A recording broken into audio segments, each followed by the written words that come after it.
বড় ছেলে তারেক রহমানের রাজনীতির পথ চলা ঠিক সেভাবেই যেভাবে শুরু করেছিলেন শহীদ জিয়া।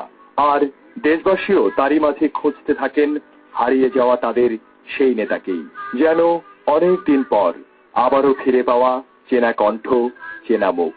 শহীদ জিয়ার 19 দফার ভিত্তিতে তিনিও বাংলাদেশী জাতীয়তাবাদী চেতনায় উন্নয়ন ও উৎপাদনের ধারাকে মূলমন্ত্র হিসেবে বেছে নেন তার রাজনৈতিক আদর্শে।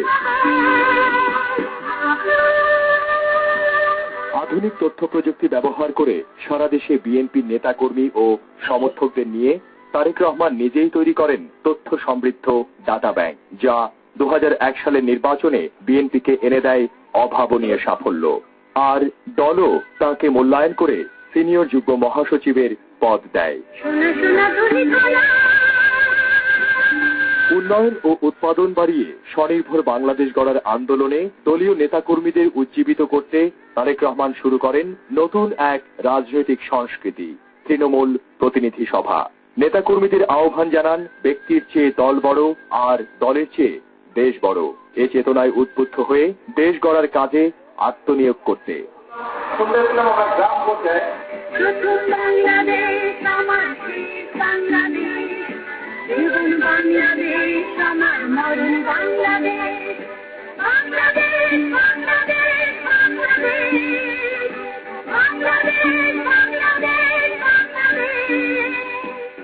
বাবার মতো অতি অল্প সময়ে তারেক রহমানের এই সাফল্যে আবারও শঙ্কিত হয়ে পড়ে দেশবিরোধী ষড়যন্ত্রকারীরা।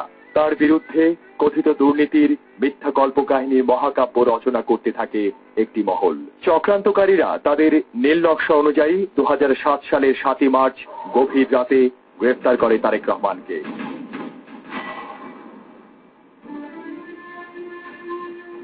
একে একে 13টি মামলা দেয়া হয় তার বিরুদ্ধে, অথচ এই মামলার বাদীরাই বলছেন ভিন্ন কথা।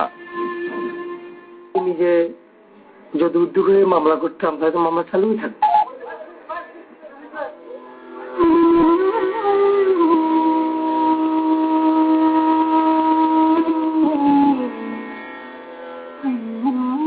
শুধু মামলা দিয়ে ক্ষান্ত থাকেনি কুচক্রী মহল।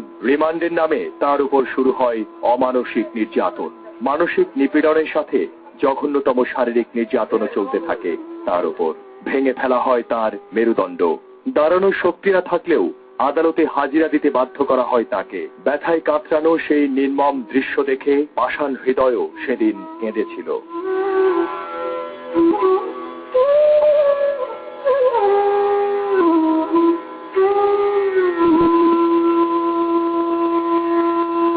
হাসপাতালের প্রিজন সেলে তার শারীরিক অবস্থার আরো অবনতি হলে শঙ্কিত হয়ে পড়েন চিকিৎসকরা। তখনই তাকে উন্নত চিকিৎসার জন্য বিদেশে পাঠানোর সুপারিশ করে সরকারেরই গঠন করা বিশেষজ্ঞ চিকিৎসক কমিটি। ধীরে ধীরে যে অবনতির দিকে যাচ্ছে এই জিনিসটা এই রিপোর্টে বিস্তারিত উল্লেখ করা হয়েছে এবং পরিশেষে কথা বলা হয়েছে কোনো মতেই এই চিকিৎসা এদেশে সম্ভব নয়। বিএনপি নেতাদের পাশাপাশি কারাগার থেকে বেগম খালেদা জিয়াও তার অসুস্থ 2 সন্তানকে বিদেশে পাঠানোর দাবি জানিয়েছিলেন সরকারের কাছে। তাও আমলে নেয়নি সেনা সমর্থিত তত্ত্বাবধায়ক সরকার।